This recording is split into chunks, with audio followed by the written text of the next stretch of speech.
आज अमित शाह बुरे तरह से फंस गए हैं, देखिए कैसे। संविधान के 75वें सालों के गौरवशील इतिहास पर राज्यसभा में चर्चा के दौरान केंद्रीय गृह मंत्री अमित शाह के संविधान निर्माता बाबा साहेब B.R. अम्बेडकर से जुड़े बयान पर कांग्रेस समेत तमाम विपक्षी दल हमलावर है। वहीं बीजेपी भी पूरी ताकत से विपक्षी दलों के आरोपों का खंडन कर रही है। खुद गृह मंत्री अमित शाह ने एक प्रेस कॉन्फ्रेंस कर इस पर अपनी सफाई पेश की और कांग्रेस पर पलटवार करते हुए कहा कि मुख्य विपक्षी पार्टी अम्बेडकर विरोधी, संविधान विरोधी और आरक्षण विरोधी है।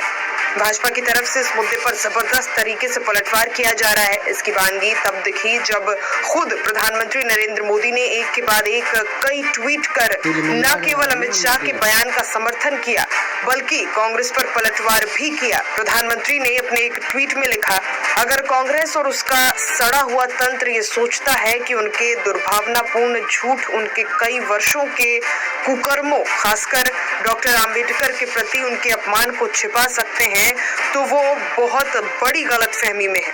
भारत के लोगों ने बार बार देखा है कि कैसे एक वंश के नेतृत्व वाली एक पार्टी ने डॉक्टर आम्बेडकर की विरासत को मिटाने और SC/ST समुदायों को अपमानित करने के लिए हर संभव गंदी चाल चली है।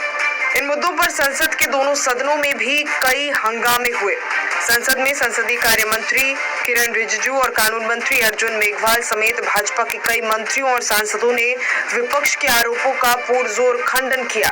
उधर कांग्रेस, TMC, आप, शिवसेना, UBT समेत कई विपक्षी दलों के नेताओं ने इस मुद्दे पर भाजपा को घेरने की कोशिश की। कई शहरों में भी विपक्षी दलों के नेताओं ने विरोध प्रदर्शन किया।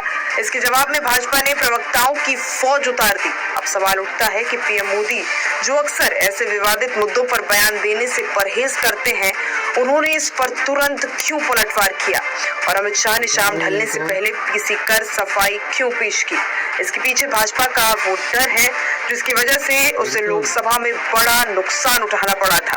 दरअसल भाजपा को ये डर सताने लगा कि अगर कांग्रेस समेत तमाम विपक्षी दल लोकसभा चुनावों की तरह फिर से जनता के बीच ये संदेश फैलाने के मकसद में कामयाब रहे कि बीजेपी संविधान, आम्बेडकर और दलित विरोधी है, तो पार्टी को आगामी दिल्ली विधानसभा चुनावों में न केवल भारी नुकसान उठाना पड़ सकता है बल्कि पार्टी का दलित वोट बैंक भी खिसक सकता है, जिसका बड़ा खामियाजा आगामी उत्तर प्रदेश के विधानसभा चुनावों में भुगतना पड़ सकता है।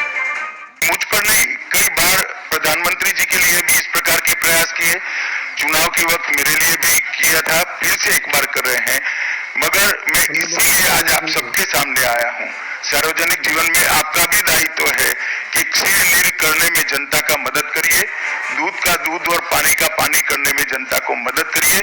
मुझे आनंद होता अगर मेरे भाषण के मुद्दों के तथ्यों को वो चैलेंज देते।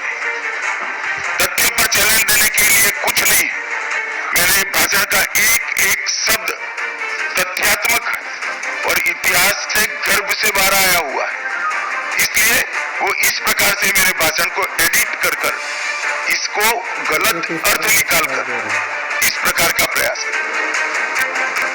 तो क्या है सच्चाई, क्या है झूठ, आप हमारे इस वीडियो पर और बने रहिए और मेरे इस तरह के वीडियो देखने के लिए मेरे इस चैनल को सब्सक्राइब कीजिए और इस वीडियो को ज़्यादा से ज़्यादा लोगों तक शेयर कीजिए।